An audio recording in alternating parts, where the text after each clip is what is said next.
everyone, happy Sunday. It is Easter Sunday. I'm actually dressed and I actually put on makeup this morning. So I did not do any filming at all yesterday. I'm also sitting in my normal chair, but I'm actually just, oh, she's gonna come join me. I'm obviously in a different, this is where the chair normally sits in my sewing room. Come here. I don't have any of the lights on or anything. I just wanted to have a casual chat with you. Come on. Come on. Come on. Okay, she'll jump up here when she wants. Okay, so it is Easter Sunday. I did 0 filming yesterday. I also did 0 sewing yesterday. There she goes. Oh, excuse, okay, there we go. Turn it around, sister. I did 0 filming yesterday. So I just kind of wanted to, oh, a little cleavage there. I just kind of wanted to come on here and talk to you guys a little bit today. So if this is not there's not going to be any sewing today. I am going to talk about my sewing journey though. I've had some people ask about that, about my professional background. You know, I've kind of mentioned it a little bit and I have talked about it in videos before, but I have had a couple people ask about that. So I thought I would talk about that a little bit today, because of course I can sit and jabber forever. But I also wanted to talk and do a little PSA for people. Okay, so I have also put out a video talking about being very open with the fact that I struggle with anxiety and depression, and it's something that I probably always will struggle with. But I've also had a ton of professional help, and I have a toolbox. I have tools that I can pull from a toolbox. And I will definitely say I was noticing a little slippage, downward slippage. I have been really great for a really long time. You know, just here or there kind of, you know, things bothering me. But one of the main things for me is that I have to be able to pull away and be in my head for a while. Like I have to be in that quiet space. And obviously that is not, you know, I've talked about being an outgoing introvert. That does not happen just because I'm sharing my space with a lot of people.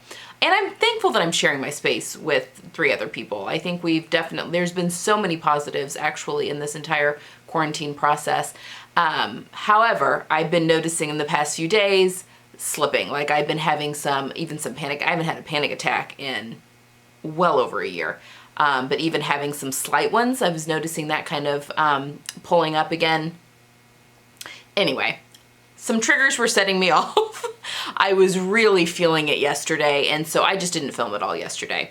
And I just want to talk with you and just remind everyone, you know, this is hard on everybody, you know, no matter what your situation. If you are living at home, it's hard. By yourself, it's hard. You know, the loneliness, that kind of thing. If you're living in a house full of a lot of people, it's hard. It's just hard for everyone across the world. Definitely harder for some than others, I would definitely say. But I just want to remind you all that this is such a weird time and that it's okay to be not okay. And that just to remind you all to take some time for yourself. And if you do have, you know, your own mental health struggles, just to remember that, that it's okay if those triggers are being set off right now. This is an odd time. And yeah, just to take some time for yourself in order to, you know, if you're as fortunate as I am to have figured out how to ramp myself back down a little bit, to definitely take that time for yourself. So this is my PSA for the day. Because another thing I was noticing, and this was kind of the first thing, so sewing, and I've talked about this a lot too, helps with that, helps with my anxiety and my depression. I love to be creative. It calms me. It is my happy place. It is definitely where it helps me keep my sanity. But when I start to fly off the handle and go down the deep end a little bit, I notice myself frantically making. So it's not even thoughtful planning, you know, enjoying the process. It's almost my brain like scrambling to feel that sense of normalcy and to be, you know, normal or back on where it wants to be. And so I start frantically making, and I was definitely noticing that on Friday when I was making the 2 tops. You know, I wasn't taking my time with nice finishes. I was really just, you know, blasting through the pile that I had previously cut out. So anyway, so I just took a day, you know, I have all this beautiful fabric down here and I don't want to ruin anything. I want I want this beautiful fabric to be things that I wear for a really, really, really long time. So I just halted the brakes and took a day yesterday, and I'm really glad that I did. And in all honesty, I'm not gonna sew today either. You know, it's Easter, and I've also talked about my faith on here quite often. I am a Christian. This is the biggest day of the year. I mean, this is the greatest gift that has ever been given to the world, was the day that Jesus defeated death. And so I'm definitely taking the day to spend some time with my family. We're all getting dressed up. I'm setting the table with the nice china, just trying to make an effort to feel normal a little bit, I guess. We watched church on TV this morning, so we've done that. Anyway. So happy Easter to everyone, number one. Okay, on that note, I've decided, and I think this is gonna help too. I was also we were on spring break last week, which I was very much looking forward to, just not having the stress of this homeschooling that's all of a sudden been dumped on my lap. But I think, and it was a nice break for a week, but I think I'm also craving routine again, and that's definitely me. I love a good routine.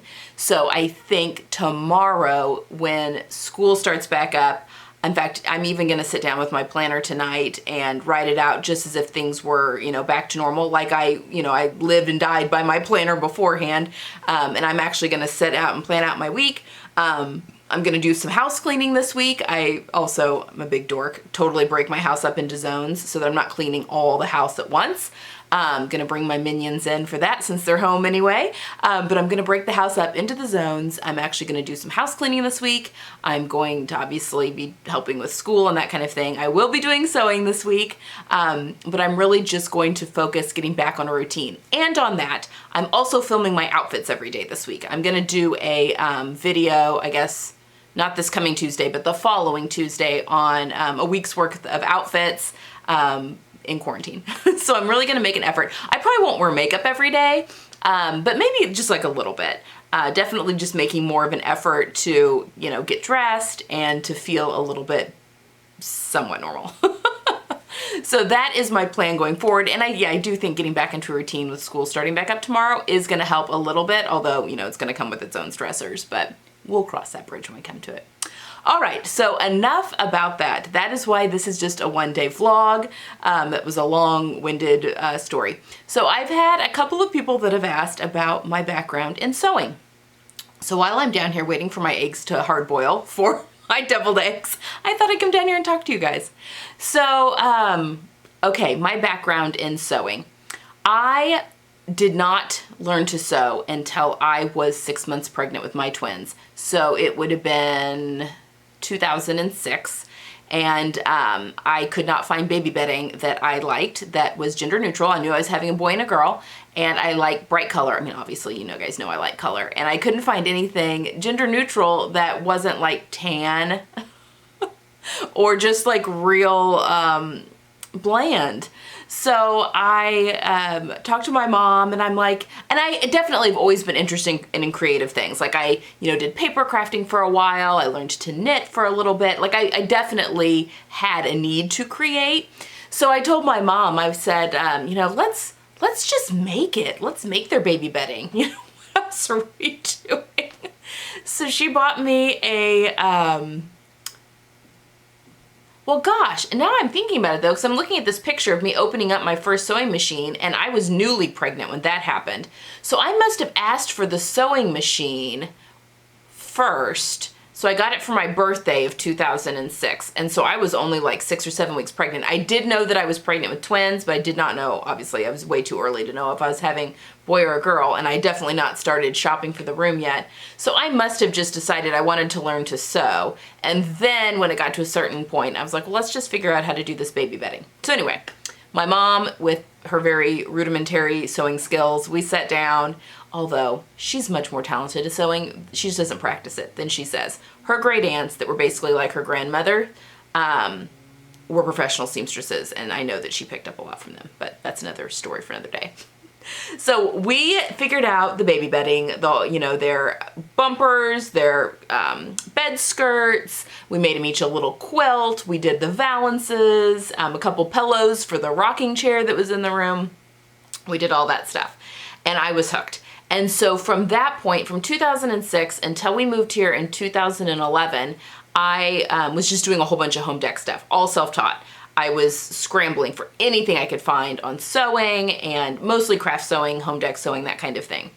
And my kids' Halloween costumes. I was doing a lot, so some garment construction, but definitely all self-taught, so just picking my way through things. But I love doing it.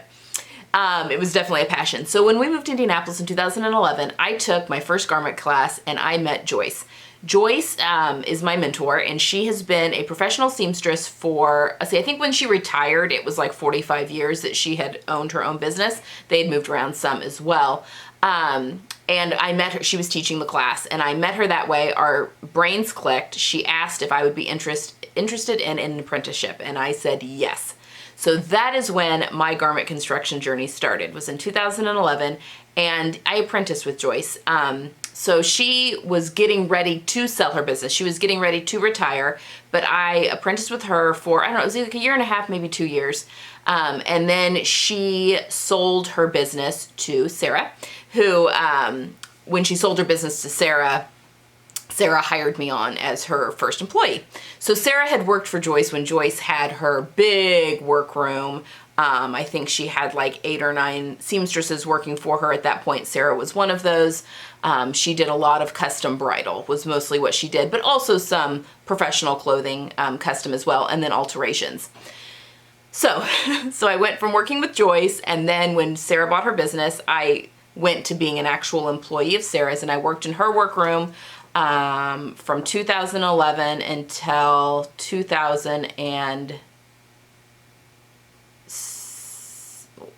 the beginning of 2017 is when I quit working in her workroom. That's not right. I worked with Joyce 2011. So Sarah, I probably came on in 2013, probably 2014, somewhere around there, and worked with her until the January-ish of 2017. And in 2014, I started, so Sarah does primarily bridal, although she does do alterations a little bit as well, and then mostly with clients that she inherited from Joyce, and then she does do custom work a little bit also. So I, in 2014, started my own side business. So we lived just far enough away, and I didn't do any bridal on my own, so there was no conflict of interest. She's actually a dear friend of mine now, but and has been now for years. But I started in 2014. I kind of did my own business. So I was working down at Sarah's 3 days a week, and then I was doing just some small things here in my own studio from 2014 until I closed my doors in 2018. Okay, so that's kind of the timeline. So I worked in Sarah's workroom. So Joyce did the Pence family. Our vice president, Mike Pence, did Karen Pence's wedding dress. They're from Indianapolis, if you're not aware, and did her custom wedding gown. And then when they renewed their wedding vows at like their 25th wedding anniversary or whatever, Joyce remade her dress for her for that, the same dress. So then when Mike became governor of Indiana, Karen went to Joyce and had her make her inaugural gown for governor as First Lady of Indiana. Well, when he became vice president, Karen called again and asked Joyce. Joyce was retired at this point, if she would do their inaugural presidential gowns. So I was working for Sarah at the time, so Joyce called Sarah, and we pulled in 3 other seamstresses, and the 6 of us all did the Pence family's presidential inauguration gowns as well as their Indiana inaugural gowns. So it was Karen, their 2 daughters, and their daughter-in-law. We made them each 2 gowns, so that was 8 gowns in 6 weeks. It was all very hush-hush. I talk about it on my blog, which has been sadly defunct. But I did get to work on that project. So one of the gowns that we all worked on, the main presidential gown that Karen wore, is in the Smithsonian, which is very exciting to have some of your handiwork that is in the Smithsonian with the other, she's the second lady, I guess, of the United States, which I even have a little card. She wrote thank you cards on her letterhead and everything. I need to frame that with like a newspaper article. But anyway. So that was a really cool thing. But when that all happened, Sarah's business kind of really blew up, and she hired quite a few more employees. And because she was very, very generous with me with my schedule, with my kids and that kind of thing. But then I didn't feel she really needed to hire full-time employees, and I could not give her full-time. So I quit working for Sarah at that point and then went 100% full-time in my own business from the beginning of 2017 through the summer of 2018, which is when I decided to close my doors and start a YouTube channel. I found that I was doing a lot more alterations than custom sewing. And I was just burnt out on that. I was burnt out on the alterations. I was burnt out on sewing for others, to be honest. But yeah, that is kind of my story. So I worked in a bridal workroom, mostly, but we did do some custom stuff and alterations as well. So that when I talk about working in a workroom and having to do things quickly, that's what that was. That was me working for a bridal company for quite a few years. So I never worked with the brides. I never did any of the fittings. I just did the sewing behind the scenes. So that is kind of my background, and a lot of people had asked, and that is where that came from. I did have some custom clients that I worked with in my home as well, and did a few things, which was a lot of fun. But again, I was just finding that most of my time, which, I mean, alterations were the bread and butter. It's where I was making all of my money, pretty much. Just the, the occasion custom thing here or there.